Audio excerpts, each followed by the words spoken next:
जय भीम, जय भारत, जय संविधान जी। जय भीम संसार यूट्यूब चैनल पर आज हमारे साथ में सोशल एक्टिविस्ट है, महिला है, एक बहन है और बहन जी का नाम है विनय धैया। विनय धैया बहन जी से मैं बात करना चाहूंगा। वो सोशल एक्टिविस्ट है और आज तक किस मूवमेंट पे किस तरीके से काम करती रही है और कैसे हमसे बचे रहे आज तक। आज पहली बार सामने आ रही। मुझे सबके सामने आना इतना अच्छा नहीं लगता जितना मैं उन सबके लिए काम करना पसंद करती हूँ। मीडिया में तो सब लोग आना चाहते हैं, लेकिन कुछ लोग ऐसे भी होते हैं जो हिडन रूप में काम करते हैं, तो मैं उसी को प्रेफर करती हूँ। और दूसरा, मेरा मेन फोकस हमेशा यही रहा है कि मैं बच्चों के लिए और वुमेन्स के लिए काम करूँ। और धीरे धीरे ही इंसान सीखता है और धीरे धीरे ही मैंने भी आगे बढ़ी हूँ। मैं कुछ अपने सेल्फ एक्सपीरियंस से, कुछ मेरे सराउंडिंग से जो मैंने देखा, मैं एक टाइम तक एयर होस्टेस भी रही हूँ। मैंने ग्राउंड स्टाफ में भी जॉब किया है, कुछ मीडिया में भी काम किया है एज अ मॉडल कुछ टाइम पे।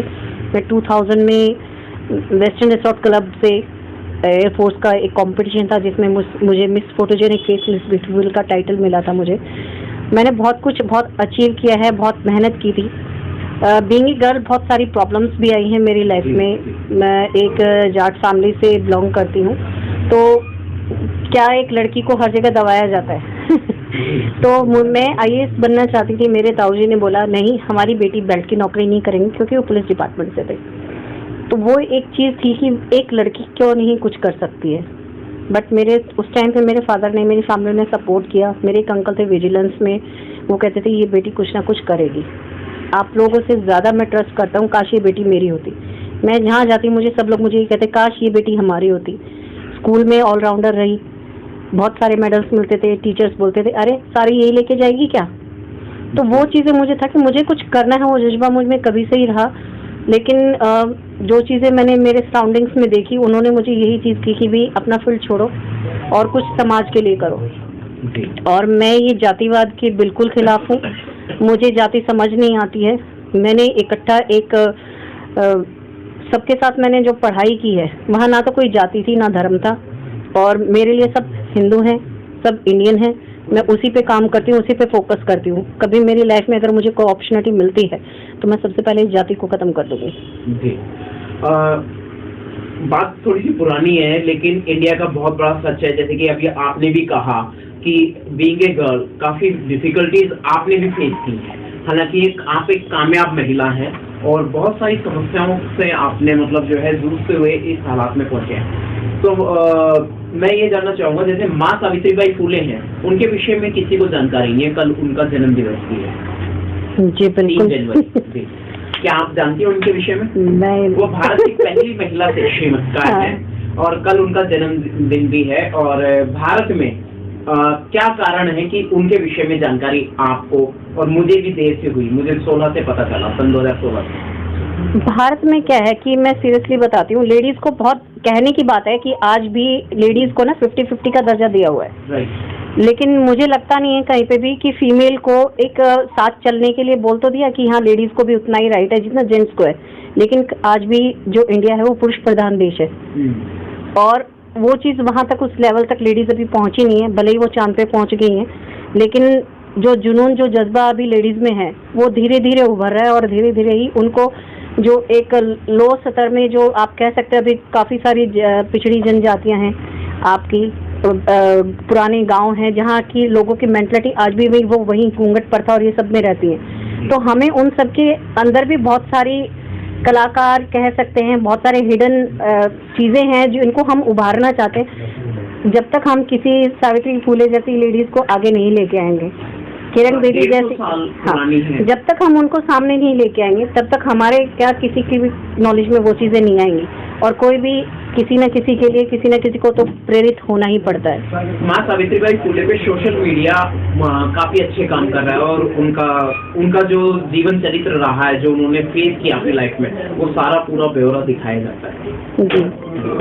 और एट प्रेजेंट आप बता रही हैं कि आपने बहुत सारे फील्ड में काम किया है, यहाँ तक एयर होस्टेस भी रही हैं आप। हाँ।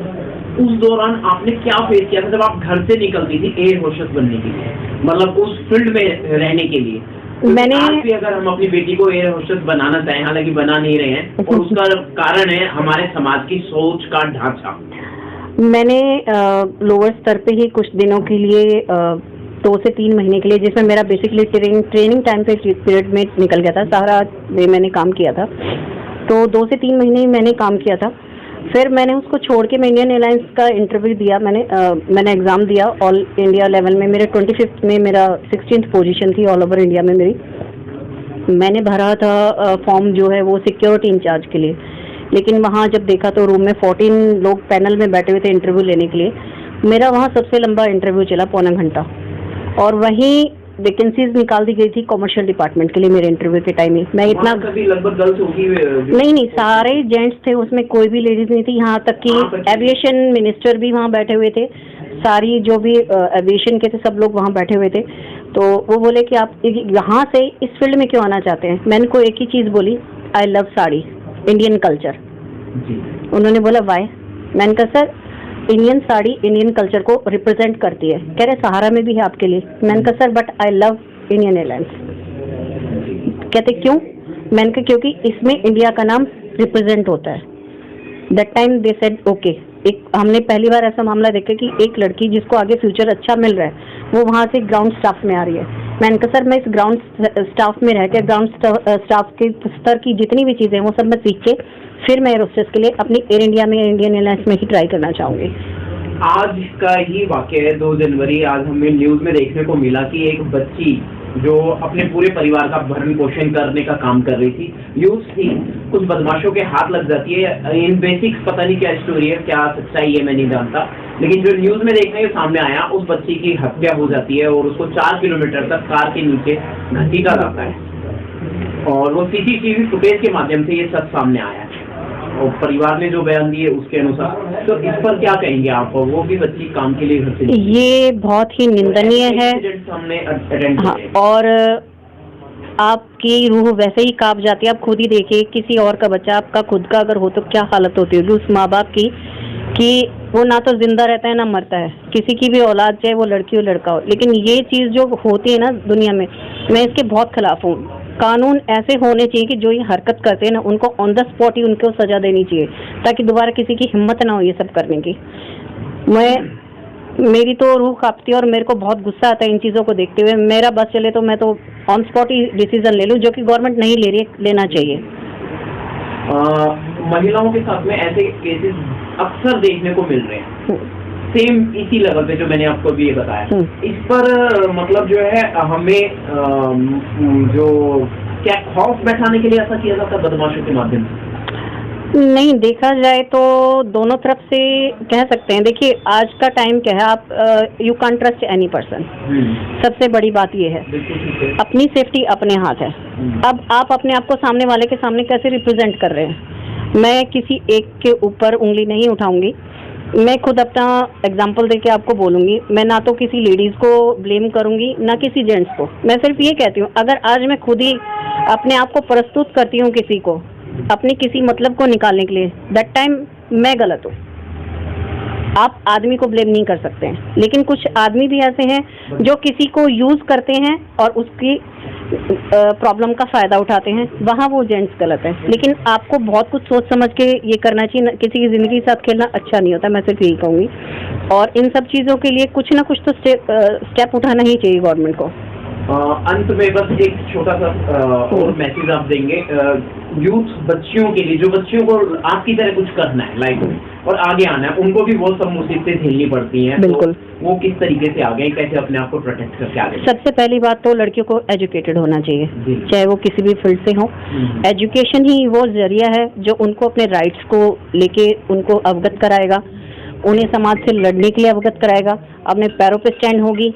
और दूसरा, अपनी खुद इंडिपेंडेंट सुरक्षा के लिए भी उन्हें अपना कुछ ना कुछ ट्रेनिंग लेनी चाहिए, ताकि कहीं छोटी मोटी कोई ऐसी वारदात हो, सेल्फ डिफेंस के लिए उन्हें बिल्कुल मैं कहूँगी कि उनको अपनी सेल्फ डिफेंस के लिए कुछ ना कुछ करना चाहिए, ताकि उन्हें किसी आदमी की ज़रूरत ही क्यों पड़े, वो खुद में सक्षम है।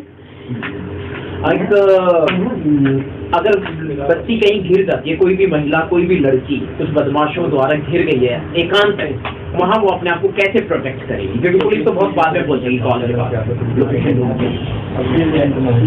आजकल सोशल मीडिया बहुत बड़ी चीज़ है, तुरंत उसको फ़ोन उठा के, सबसे पहली बात तो वो लड़की को कहीं भी जा रही है, कैब में है, कहीं भी, सबसे पहले अपनी लोकेशन हर किसी को शेयर करनी चाहिए GPS के थ्रू।